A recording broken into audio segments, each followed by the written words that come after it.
और कभी निर्दलीय नरेश मीणा जीत की तरफ दिखाई दे रहे हैं। हालांकि दोनों ने वसुंधरा राजे की मर्जी से टिकट तो दे दिया, लेकिन इसके बाद जो कुछ चल रहा है, 2016 में जब वसुंधरा राजे दूसरी बार मुख्यमंत्री की पारी खेल रही थीं, लेकिन मोरपाल सुमन के नामांकन रैली में नहीं गए। अंता विधानसभा सीट पर हर दिन सियासी समीकरण बदल रहे हैं। नमस्कार, मैं रामगोपाल जाट और आप देख रहे हैं सियासी भारत। किसी जमाने में राजस्थान भाजपा की रीढ़ रही वसुंधरा राजे को 22 महीने पहले पर्ची से मुख्यमंत्री बने पंडित भजनलाल शर्मा अभिमन्यु बनाने की फिराक में हैं। अंता उपचुनाव में भले ही वसुंधरा राजे ने जिद करके अपनी मर्जी का उम्मीदवार मैदान में उतार दिया हो, लेकिन कभी वसुंधरा राजे से मिलने को तरसने वाले पंडित भजनलाल शर्मा आज वसुंधरा के ही प्रत्याशी को अंता में खेद कर अभिमन्यु बनाने की साजिश कर रहे हैं। असल में भजनलाल शर्मा और मदन राठौड़ अंता उपचुनाव में पूर्व मंत्री प्रभुलाल सैनी को टिकट देना चाहते थे, लेकिन वसुंधरा राजे इसके सख्त खिलाफ थी। इस वजह से दोनों ने वसुंधरा से उनके निवास पर जाकर मुलाकात करके उन्हें प्रभुलाल सैनी के नाम पर मनाने का प्रयास भी किया।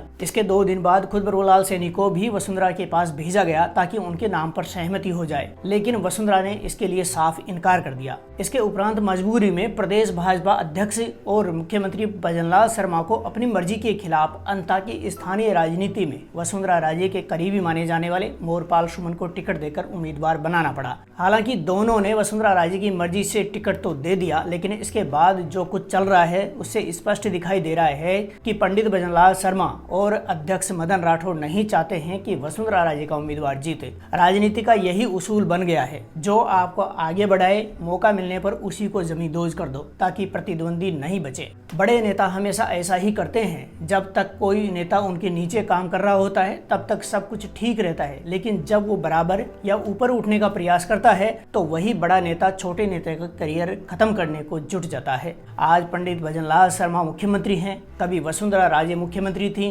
भजनलाल भरतपुर में जिले की राजनीति करते थे। 2016 में जब वसुंधरा राजे दूसरी बार मुख्यमंत्री की पारी खेल रही थी, तब भजनलाल को जयपुर मुख्यालय में लाकर उपाध्यक्ष बनाया गया था। लेकिन आज जब भजनलाल शर्मा पर्ची से मुख्यमंत्री बने हुए हैं तो वो वसुंधरा जैसी दिग्गज को भी अपने रास्ते से हटाने का प्रयास कर रहे हैं। हालांकि राजनीतिक अनुभव और करियर में भजनलाल कहीं पर भी नहीं टिकते हैं, लेकिन आज उनके पास मुख्यमंत्री की कुर्सी है, जबकि वसुंधरा राजे महज एक विधायक हैं और राष्ट्रीय उपाध्यक्ष हैं। भजनलाल शर्मा को मुख्यमंत्री की कुर्सी से हटाने के बाद आज यदि मुख्यमंत्री की कुर्सी पर कोई सबसे बड़ा दावेदार है तो वसुंधरा राजे ही हैं। इसी को राजनीति का अहम अध्याय कहा जाता है। जब मौका मिले तो अपने सभी सियासी दुश्मनों को नष्ट कर दो ताकि कभी बराबर खड़े होने का दुस्साहस नहीं करे। यही काम भजनलाल शर्मा करना चाहते हैं। अंता में गुर्जर, मीणा, धाकड़, माली बड़े वोट बैंक माने जाते हैं, जबकि ब्राह्मण भी नतीजों को तय करने की ताकत रखते हैं। ब्राह्मण वोट पूरी तरह से भाजपा का माना जाता है। भाजपा ने यहाँ पर भले ही माली समाज से आने वाले मोरपाल सुमन को टिकट दे दिया हो, लेकिन 2 ब्राह्मण उम्मीदवार भी ताल ठोक रहे हैं। दोनों ही उम्मीदवार सांगानेर से बताए जा रहे हैं, जिनको किसी बड़ी सियासी ताकत ने पर्चा दाखिल करवाया है ताकि भाजपा के वोट काटे जा सके।